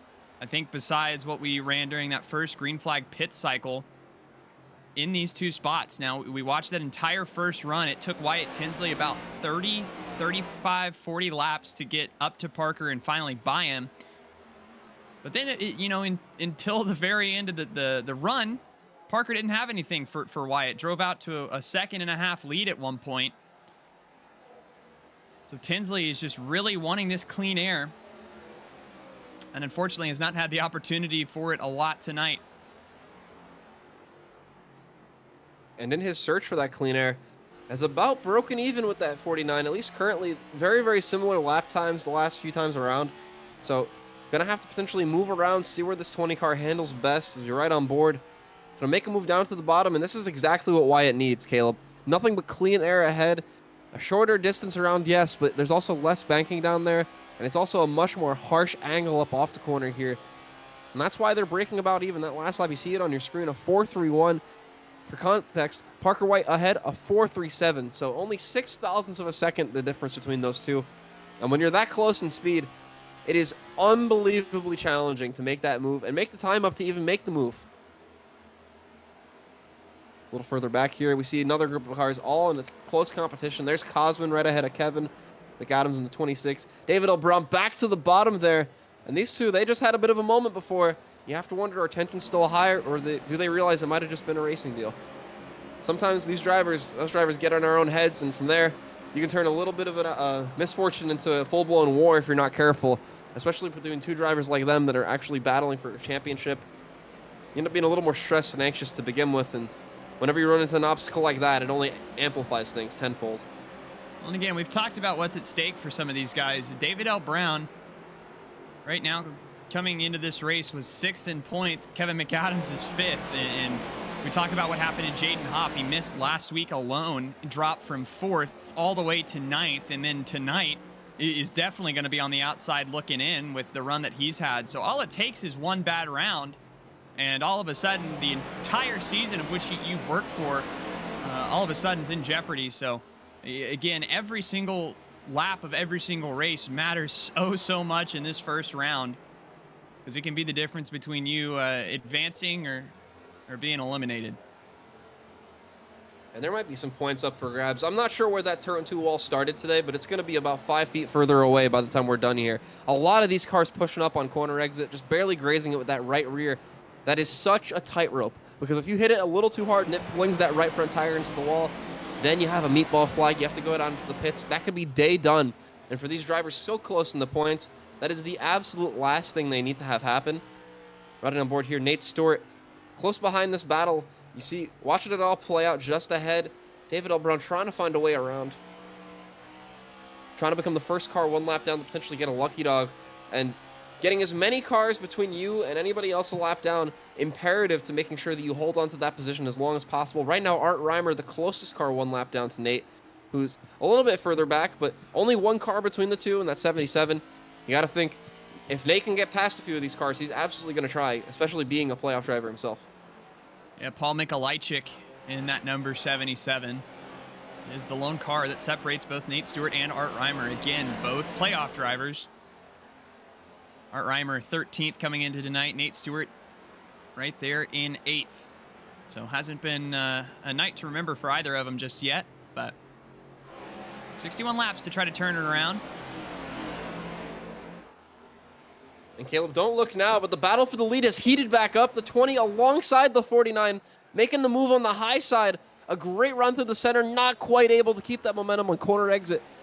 This is that center run speed I've been talking about. Wyatt Tinsley, once we get to about the halfway point, this 20 car comes alive, and you see it able to go pretty much anywhere on the track. On the high side the last time around, all the way down to the apron there on turn 2, and going to get a lot of speed up off the corner. For whatever reason, the only part of the run that seems this 49 seems to suffer from tire fall off is that exact mid portion. And right now it could be Wyatt's chance to strike. He gets right to his bumper and pushes up. We saw how aggressive Parker White was to try to keep Wyatt Tinsley at bay. And on the flip side, we saw what happened to Parker's speed when Wyatt got by. So how aggressive is Parker at this point to try to keep Wyatt Tinsley behind him? And with 59 laps to go, I mean, again, we saw that the dominant stretch that Wyatt Tinsley went on. You're thinking that we still need 1 stop after this, but either way, you don't want Wyatt to get control of that race lead, especially this late in the running. So Parker has to, again, keep that in mind. We know how important this race is for him. His home track, he won this race last year, almost won it in 23 before a late race wreck. Malik Ray ended up getting the victory there a few years ago. But always on the prowl here. Wyatt Tinsley had tagged the wall a little bit in turn number 2.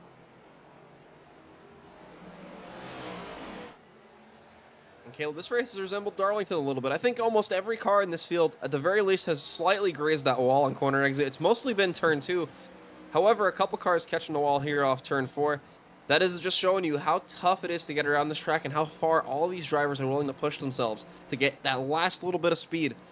It takes every thousandth of a second to get up to somebody's bumper, and then it takes a miracle to get by them sometimes. So you're going to see these drivers really, really push themselves, get every single spot available, because once you have the position, it's a lot easier to defend than it is to overtake.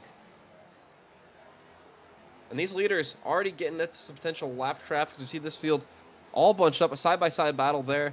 38 up on the high side. Jake Nichols in the 63 right below. Looks like Nichols going to sort back in line here.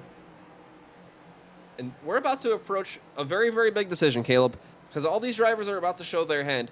If you're going to try and stretch the fuel, you probably have a lot of fuel left right now, but we're going to start seeing if some of these cars that maybe want a short pit in the next 15 or so laps hit pit road, see what they can gain in the process. Speaking of pit road, a couple cars headed down now. It looks like some of our waiver round drivers, Ryan Zabelski, Ryan the Rocky, Ronnie Osmer in the pits. So a couple cars down this time by, out of necessity, of course. But I think some of the leaders going to join them very soon here.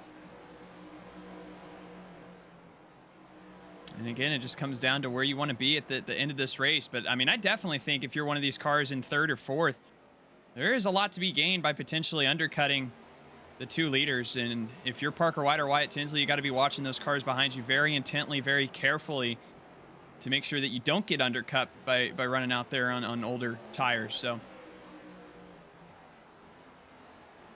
And if you go too far in either direction, it doesn't tend to work exactly how you'd hope. We saw Kevin McAdams, one of the earlier cars to pit that last run, started losing a lot of that track position and ended up getting into an incident just because being in the eye of the storm with all those cars bunched up, a very, very tough place to be.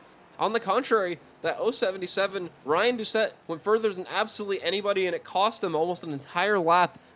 So you have to hit the nail right on the head. I think you're going to see, especially some of these chase drivers, be very, very conservative, maybe pit right in that midpoint once about half the cars head down. However, if you're one of those drivers maybe on the outskirts of the top 10, maybe even a little further back, why not swing for the fence? At this point, you're already down a bunch of points anyway. That could be your key to success. As you see a battle there, whoa! Near contact, going to fall back in line. Wyatt going to jump back to the bottom here.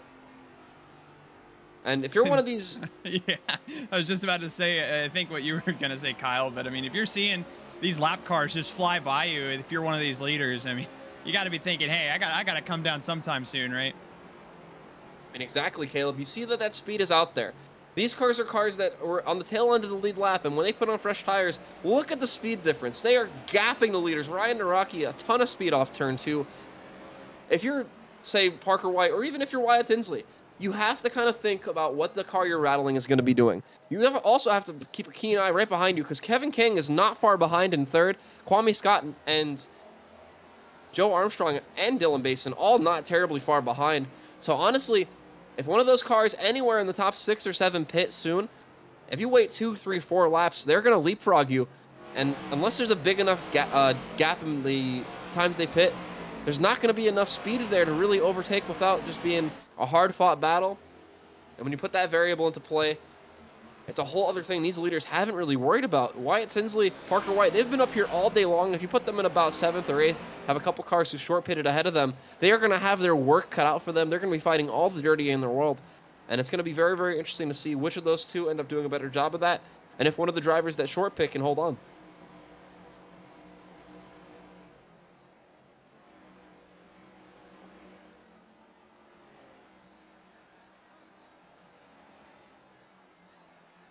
Down into turn 3, Parker committed to that apron, and that's getting that car to turn. Look at it cut through the center there. It really costs you on the exit. You're probably going to see Parker get a little bit free, just a touch. Parker, though, doing a great job keeping that car pointed in the right direction. But if you can keep that car rolling the center like Parker has all night long, that is unbelievable. He and Wyatt doing a great job of that. 49 laps to go here from New Hampshire. We'll step aside for one final time as Parker White and Wyatt Tinsley continue to lead this field. It's the Dolly Parton's Imagination Library 301K. You'll get the finish and more after this.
Welcome back to New Hampshire. It's race 26 of the Barr Visuals FTF Cup Series season. Parker White and Wyatt Tinsley continue their duel up at the front with 43 laps to go and a round of pit stops remaining. Parker has held off Wyatt thus far.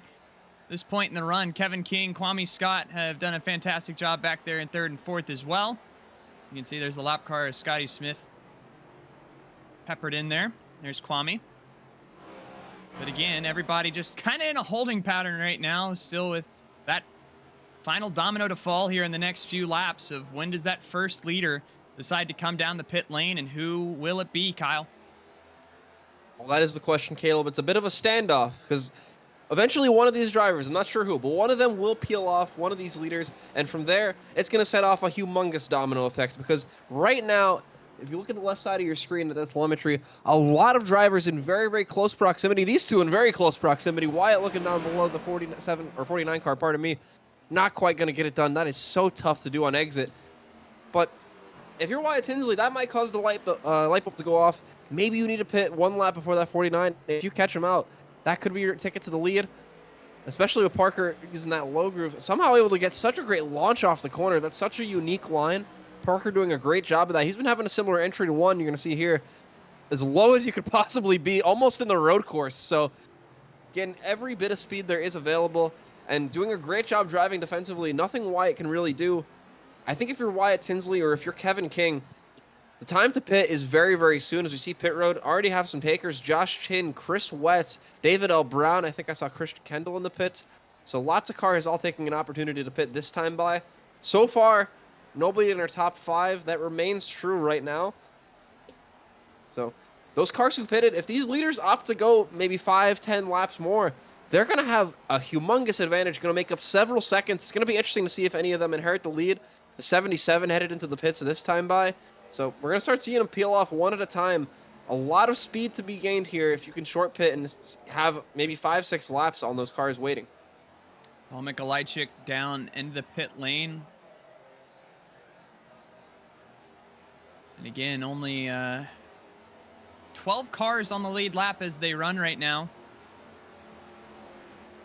And a lot of that in part due to the incredible pace of Parker White and Wyatt Tinsley, who've been out there for 41 laps. So obviously at this point, you're good on fuel to the end. The window is definitely, I mean, just launched open right now and waiting for one of these guys in the top 5 to come down the pit lane and really kick us off. But again, just in a holding pattern until then. Nobody's wanted to make the call just yet, trying to push every single ounce that they can get. Right now, side by side, this is Kevin McAdams trying to get his lap back. He came back onto the pit lane about 3 laps ago, so you can see how much faster he is on these fresher tires. Just ran his fastest lap of the race at a 31.1.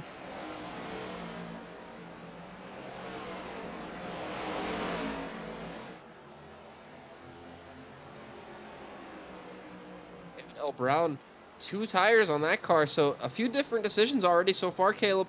Going to be very, very fun to watch, and you saw it on your screen there as Kevin McAdams stormed through that pack. Almost a 2-second difference right now between the cars who've stayed out and the cars who decided to pit already. Over the course of 4 or 5 laps, that's going to be huge. I think you're going to see one of those cars who we called pitting earlier inherit the lead, and then it's going to be on Wyatt and it's going to be on Parker to crawl their way back to the lead. Dylan Basin peeling off this time by, so we're starting to see some more of those leaders head down. Depending on how long these leaders stay out, it might be that 93 that ends up inheriting the lead. Jake Pullen just came down the pit lane. Dylan Basin, so that's somebody at least that was in the top 10. And again, no takers from inside the top 5. Jason Wallet will pit from 23rd, excuse me.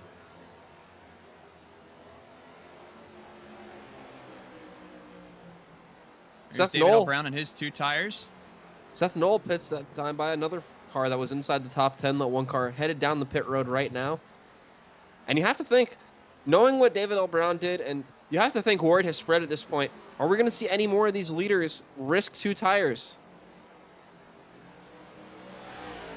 2 tires for that car right there in the 93. Makes easy work of Parker White. Not something that we say very often. There's Wyatt Tinsley's come down the pit lane.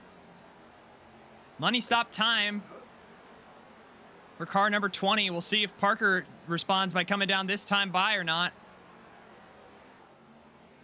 Caleb, even if it's just 1 lap, that could be all the difference. If this is a smooth stop for Wyatt, he's probably going to inherit about 2 seconds on that car. The 49, not sure if he's going to be pitting this time. Looks like he is. Okay. So, I'm going to be Seth Knoll, one of our drivers that have also elected to take 2 tires, and he was towards the front, just like the 93 of Dylan Basin. Wyatt Tinsley exiting the pits. He's going to cycle out behind the 93. Looks like he'll cycle out right in front of that 83 of David L. Brown. Seth in the one right behind, and this is all because that 20 opted for 4 tires on that pit stop, whereas all these other cars up on the lead lap around him opted for 2. Some cars still not pitting. Kevin King out there in the lead right now. Parker White hit pit road. 4 tires. Yeah, 4 tires for Parker White. He's in the box right now. Off and away right there. And that is now the difference. It'll be, I mean, not a lot, but here comes Kevin King. Was your race leader. Kwame Scott's on pit lane as well. We'll leave Joe Armstrong, Michael P. Frisch, Kane Cook, and Jake Nichols, your top 4 who have not yet come down the pit lane. And out of all your cars that have come down the pit lane, Dylan Basin leads all of them. But remember, he is on that 2-tire call. We'll have to hold off Wyatt Tinsley, Seth Knoll, Parker White, everybody else. And if you're so one again, of those a cars, split decision here on this final stop, Kyle. if you're one of those cars who have not pitted yet, too, you have to hope for a caution right now. Even if the cars that have already pitted find their way into the lead lap, like several of them already have, they might have to pit again, depending on how far you can push it. If we're able to get 5, 6, 7 laps into the run further than we already have, and then get a caution, some of these drivers are going to have 15 or so laps on the tires. That's not even including those who've taken 2. Could be an interesting thing to see play out. Right now, Joe Armstrong, our leader, Kane Cook in second, Jake Nichols in third, all of those 3 drivers desperately hoping somebody somewhere makes a mistake. Joe Armstrong just came down the pit lane. Michael P. Frisch, another one of your drivers who's opted to take 2 tires.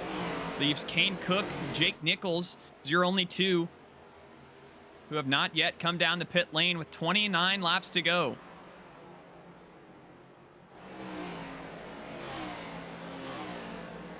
See if Cook doesn't make the call this time. We'll stay out there once again.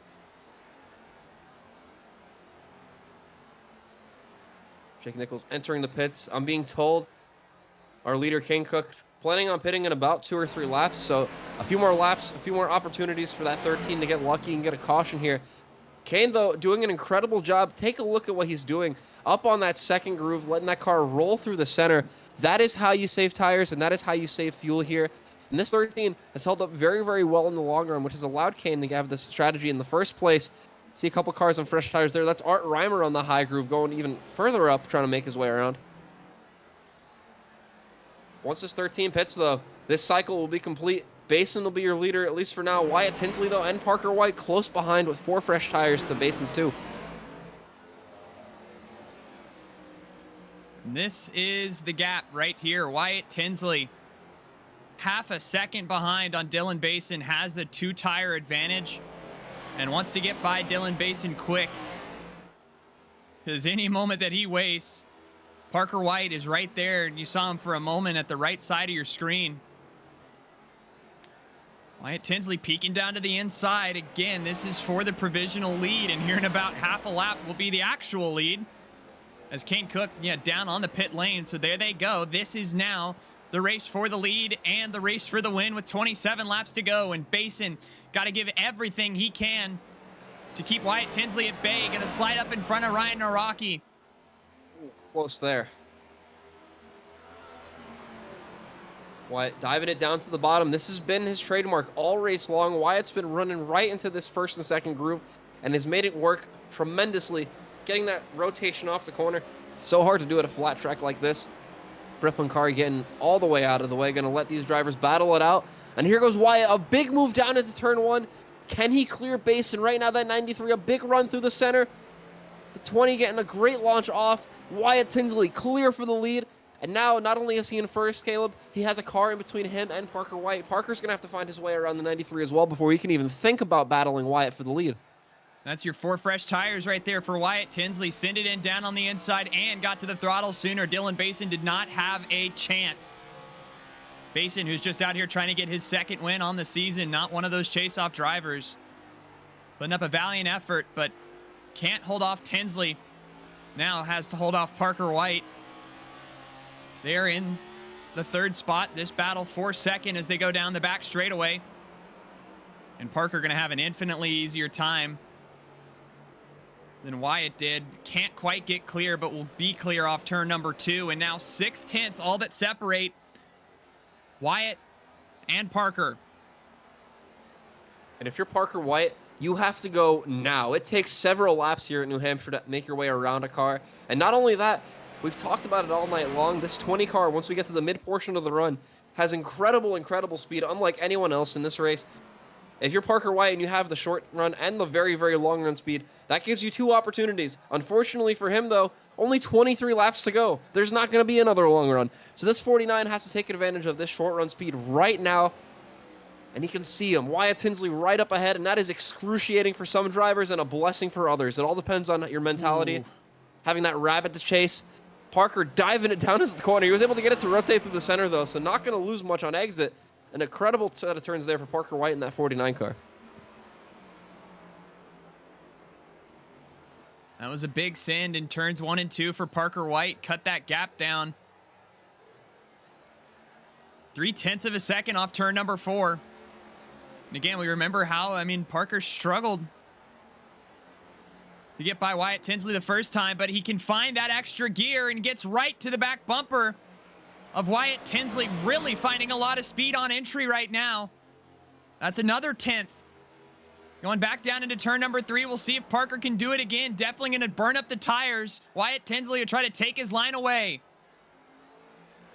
And this is going to be a one-on-one battle the rest of the way, most likely. No lap traffic to speak of up ahead until you get to Nate Stewart, who's almost a quarter of a lap ahead. So if all things go as expected, these two going to be in a bit of a slugfest here. Going to be a very, very important game of mental toughness. How much can you psych out that car ahead of you? If you're Parker White and you make those big dives down into turns 1 and 3, can you get Wyatt to maybe slip up, miss the groove in the center? And if you're Wyatt Tinsley, can you put that 20 car right where the 49 has to be? You see a great example of it there. The 49, though, great rotation to the center, going to get some clean air on exit. If you're Wyatt Tinsley, though, you have to drive 20 defensive laps here if you're going to win this race. And so far, he's done a masterful job. Parker, though, still making a big move down into the bottom, almost going to get to the back bumper of Wyatt. And he's going to just keep it on the apron. That's where the air is. That's where he is. And he's going to get a run off, too, as well. Fantastic stuff here from Wyatt Tinsley and Parker White. And you remember back to last year, Parker White won 18 races last year. Hasn't been here as much this year, but still has 3 wins under his belt. Wyatt Tinsley has only won once in the past 2 seasons, and this win would mean so much for Wyatt in his quest for a championship. Remember, he is one of those chase-off drivers, 16th in points coming into tonight. Needs this win to move on to round number 2, or at least it would make it a lot easier, would have a lot less stress on his plate for Parker, just out here trying to collect checkered flags, but he knows how to do it better than anyone else. Wyatt Tinsley needs this checkered flag desperately. Parker White trying to take it away from him down to the inside and off turn number 4. Can't quite get there, but is inside at 10th and right at the rear bumper of Tinsley. And Tinsley, you mentioned 16th in points. A second place finish is good, but it's not going to be enough to get Wyatt above that cut line. Going to be tooth and nail here. 16 and a half laps to go now. Wow, near contact off turn 2.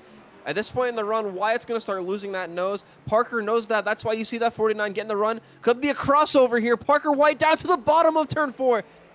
All the way near pit entry. Parker White down the front straightaway. He's going to make contact with the quarter panel of Wyatt Tinsley. He is there, and White with a big entry once again. Can he slide up and get clear? Yes, he can. Wyatt Tinsley, can he hit him with the crossover off turn number 2? We'll get there. They're side by side again for the lead. Give the advantage to Parker White. He crossed him up, and these cars are both getting loose. fighting for all it's worth. Wyatt, a big move to the bottom. Gonna get underneath Parker White in the center there. Can he keep the Mauer down? Can he get that car up off the corner? He can. Yes, he can, and he bodies Parker White down the front straightaway. They're side by side for the win. 15 laps to go here from New Hampshire, and these two have dominated this race all night long. Wyatt Tinsley trying to hold off Parker White. Caleb, this is a role reversal. We've seen this 49 towards the bottom and the 20 in that middle groove. Now it's the opposite. Wyatt gonna have to get to that bottom if he wants to make the pass. Parker, though, up ahead, trying to block him. He's gonna put him in the grass almost. They're able to keep it together. Tinsley lost the air on the nose right there, and that's gonna be just enough. But Wyatt Tinsley is still right here, and these lap times are just about even with one another. Give Parker White about a 10th advantage there. And again, Parker is finding so much speed on entry, but Tinsley gets it all back on the flip side and even down the straightaway. We'll see if Tinsley can get to the rear bumper of Parker White and if he can move him and keep him at bay once again. 14 laps to go here from New Hampshire. He's right on his bumper. Wyatt about to get into that. Oh, he got loose big time. Almost lost it, and Tinsley has to hold on and is going to lose a little bit of time. Only about a 10th. We'll see if he can get it back on this side of the racetrack. Caleb, he hit that bump on turn 2 or turn 4. We saw these drivers progressively getting lower and lower exiting that corner. There's a humongous bump if you go a little bit too far down. That's exactly what Wyatt Tinsley just did, and you saw the car jump free, thankfully able to hold on to it. And Wyatt knows he's getting to that portion of the run. We've seen this 20 car be dominant. 15, 20 laps into a stint, this car comes alive, and that's about where we are into this run. Right now, right behind Parker White, and he's had all race to study his moves. Likewise for Parker White on Wyatt Tinsley, this is going to be a chess match, and it's going to be a slugfest all in one. Oh, Wyatt into the wall briefly there off turn 2. The car doesn't appear to be damaged, but that's not something you want to be doing this late in the game. Wyatt's going to dive it into turn 3, underneath the 49. Can't make it stick in the center, but looking for some speed off, and it looks like he might have a chance at it. And Parker with perhaps a little bit of breathing room now. As Tinsley, I think, if you're in car number 20, try to cool those tires off and make one last surge at it. One last run. Because if you keep bombing it and sending it in like you are right now, then, again, you're not going to give those tires a minute to cool back down. And you are going to be done for. But he's on the outside trying to get back to that quarter panel of Parker. And just can't do it again. Tag that outside wall. 10 laps to go. And Caleb, if one thing is certain, these cars are driving absolutely terrible. Getting super loose off the corner, losing the nose on the way in. These drivers absolutely wheeling it around this track. This is what it's all about. Hard-fought, hard-fighting racing. This battle, it's been going on essentially all night long. These two going at it lap after lap after lap. And it's all going to come down to this. At the line here, 9 laps to go. Wyatt making some of that time back up right in Parker's tire tracks.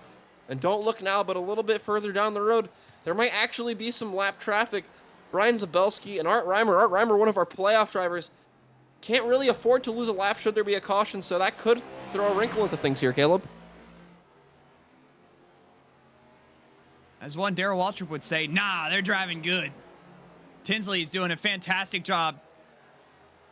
Again, just can't quite get to that quarter panel. He's so close. It's got to be excruciating there for car number 20 in second. Again, you know what's on the line here. Automatic berth into the next round of the chase-offs if you can just get this win and prevent Parker White from playing spoiler. But again, nobody knows how to win in this series like Parker White does. Has been absolutely dominant for the past 3 years. And while he's not fighting for a championship, he is fighting for the checkered flag. Doing a fantastic job keeping Wyatt Tinsley at bay. Last time by was a 10th quicker. We'll see at the line. But again, give the lap time advantage to Parker White. Wyatt's going to need a big lap if he wants to get back to the number 49. 7 laps to go and down the backstretch here for Parker White. Wyatt Tinsley again gets loose.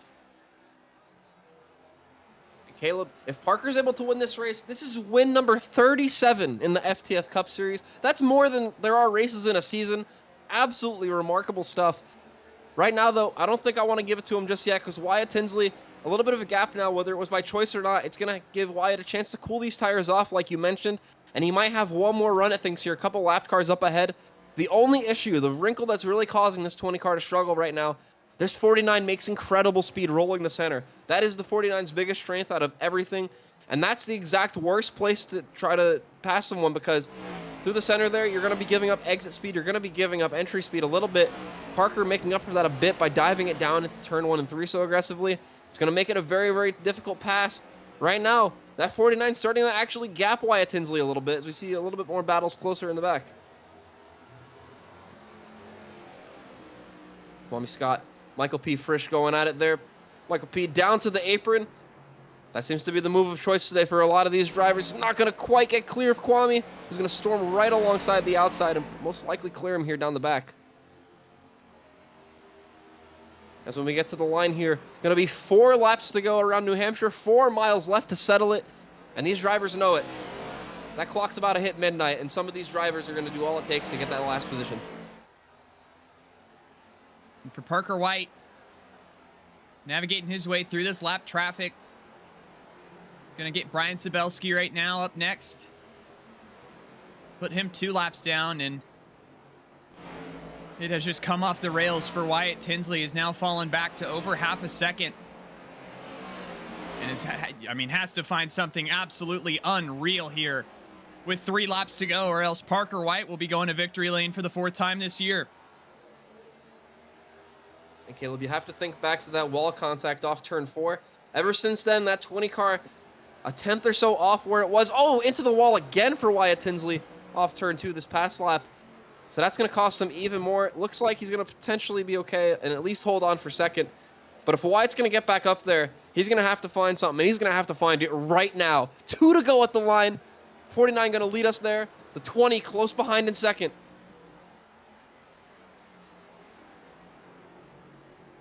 Tinsley again on the apron. Just cannot find that extra gear right now. Down the backstretch for the penultimate time here in New Hampshire.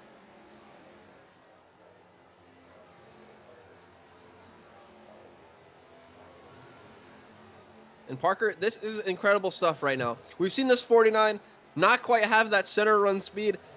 He's got a huge gap right now. White flag in the air. 1 lap remaining here in New Hampshire. Parker White just needs one more clean lap, and he's got this. And for Parker White, who won this race along with 17 others 1 year ago, hasn't had the opportunity to be here with us every week this year, but absolutely has taken the opportunity to flex his muscle and remind everybody who he is Parker White out of turn number 4, gonna play spoiler and win the Dolly Parton's Imagination Library 301K at New Hampshire.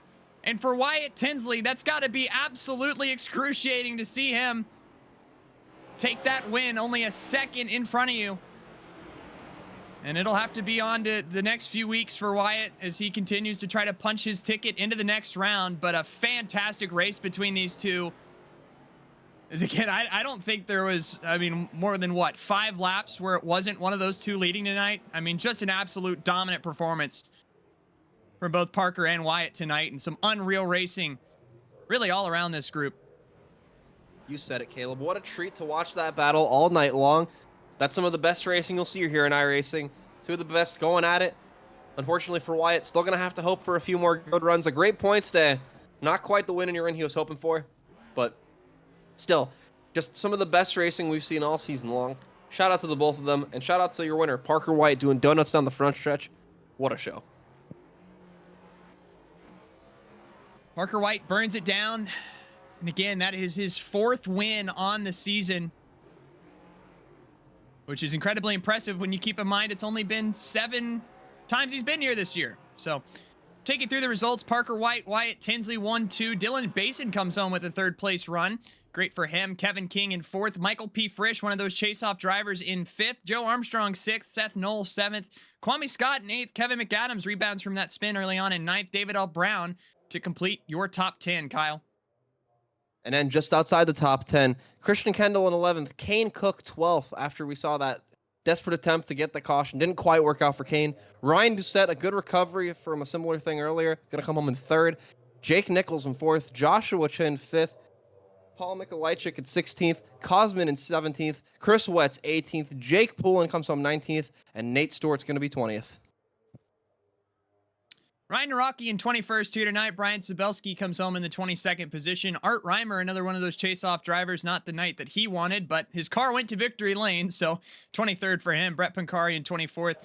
Jason Wallet 25th. Scotty Smith in the 26th spot. Jaden Hopp in 27th. Ronnie Osmer in 28th. And then Ashley Kolonix, last of your drivers and last of all the chase-off drivers, not the night that she wanted. But either way, that'll move us on and try to see if we can get a word in with our race winner in Parker White. In the meantime, though, we'll go to Kyle, who's with Wyatt Tinsley, who finished second here tonight. Thank you, Caleb. I'm here with Wyatt Tinsley. Wyatt, what an amazing race all night long. You and Parker going at it, an absolute battle from start to finish. Tell me, what was the difference there, and how did you try to think to find a way around that leader? I think it was the lap that I pitted. I short fueled to get a bit of a better start, better pit stop, and that gave me the nudge. And then I think I had to race Dylan there, and I slid once early in the run, and it really kind of screwed me until I got my tires back. But I don't know. I could have moved them out the way when I had the chance a bunch of times, but I just wanted to race it clean because it's who I'm about, what I do. But yeah, it was. I hope y'all enjoy that. We raced for almost all of 170 laps. So I hope y'all had a good time watching that. But yeah, all in all, it was fun. I'll take it. Lines there are fun. Once he took my line and wanted to, I couldn't do anything after that because just the air off my car, I was just getting too loose off exit there. So, but yeah, I had a lot of fun with Parker. I don't know whether this puts me where the chase offs. I hope it puts me. I know I was minus 54 because I couldn't deal with the other cars. This is my bread and butter. I like this car too much. But hopefully it puts me close to the cut line. In the end, we'll move on to the next race. Absolutely. You said it yourself, a great battle to watch all night long. We noticed in the middle of the run, almost every single run tonight, you've had incredible speed, gapped everyone, including Parker. How are you getting the tires to stay on that thing so long, and what difference was it making in the long term? Well, I was able to undercut again. I mean, I think I went too hard after this, the first, after I got around him, I pulled him 2 seconds. I went too hard and I sliding a little bit too much, and then he found a line that was good. So he was able to get back up there and run around me, and I knew that point I needed to pit. And then by that point, I was able to get him and around him from the pit stop again, and I think I was able to save a little bit better and just really understand my car. So that was another thing. When the caution came out, we compared tires, and we were about the same tires. He had a little bit better right rear. I had a little bit better right front, so I don't think he would have been able to get around me just based on that part if it would have went green there. But it would have been definitely another brawl and another finish.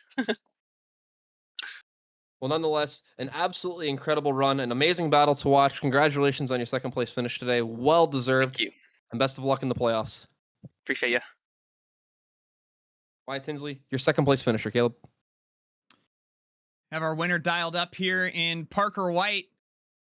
And for the 37th time here in the Barr Visuals FTF Cup Series, you find yourself in victory lane. No championship implications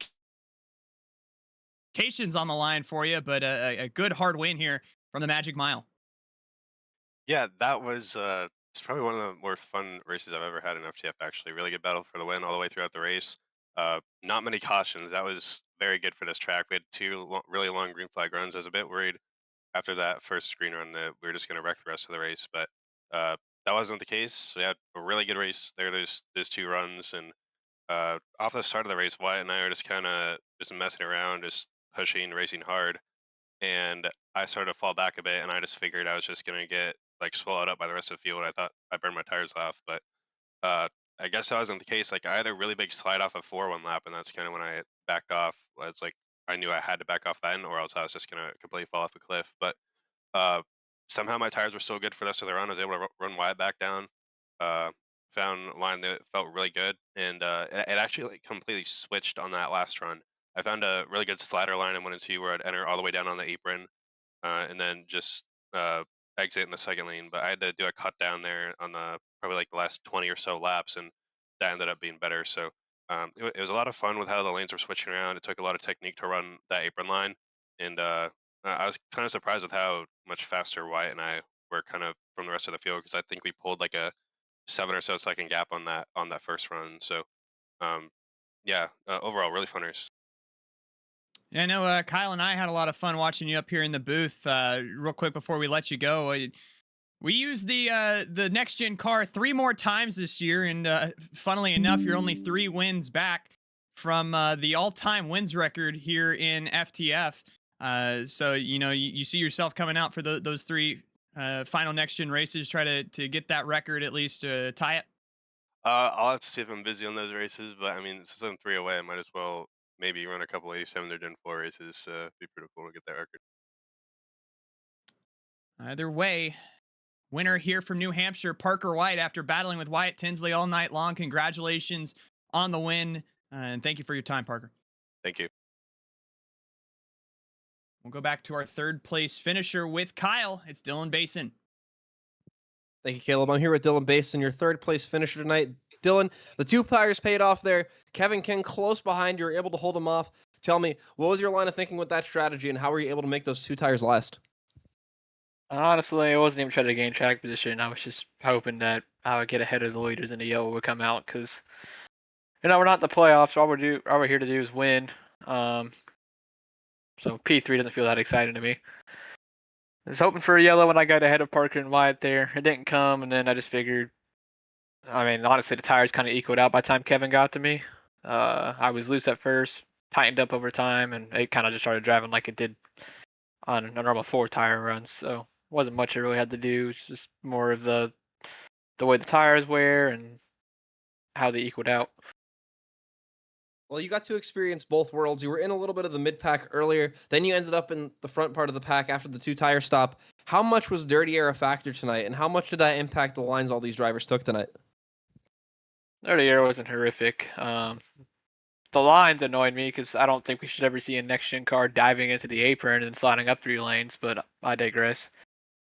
It was really just each lane would get super hot because one, the track's already, scorched earth, 140 degrees for, to me, no reason. And then everyone's just going all over the place trying to find grip, running slider lines and stuff, and I just don't think it's realistic at all. But yeah, honestly, it was just trying to find. You can run the same line 2 laps in a row, and the first lap it'd be fast, and the second lap is 2/10 off, so you just have to search over the track. Well, definitely seems like a lot to manage. You did an excellent job of that tonight. Congratulations on your 3rd place finish. Yep, thank you. Dylan Basin, your 3rd place finisher tonight. Take a quick look at the points, at least for your chase-off drivers. Again, past the halfway point, only Auto Club and then the Roval section of a Charlotte doubleheader here in a few weeks. Jake Nichols with that points lead. You got Seth Knoll, Michael P. Frisch, Kevin McAdams, who all advance over Michael Guest, who was the points leader coming into today. He loses 4 spots, but David L. Brown, Nate Stewart, all here. Josh Chin actually points his way above the cut line. Cosmonaut Eshu and Chris Wetz are your 10 that would be locked in after today. And then Wyatt Tinsley, Daniel Falkingham, the first 2 out. Wyatt, obviously, with a great run here tonight. Daniel, not here tonight. But Jaden Hopp loses another 4 spots to find his way on the outside looking in. Art Reimer, Ryan Doucette, then Ashley Kolonix, your 6 drivers on the way out. Ashley Kolonix going to need a win. Everyone else, though, within striking distance, if it works out just right, could point their way in and get above that cut line. Going to be very, very compelling stuff to watch play out for sure.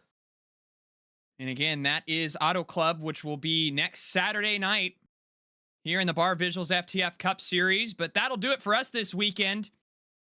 Parker White, your winner here at New Hampshire. His 5th on the season and 37th all-time. Dominates here in New Hampshire. Thank you all. Thank you to Kyle Riley in the booth alongside me, Justin Malillo for pressing the buttons for us tonight. Benjamin Easterday on race control. I'm Caleb Hoffman. Have a fantastic night. We'll see you next week from Auto Club.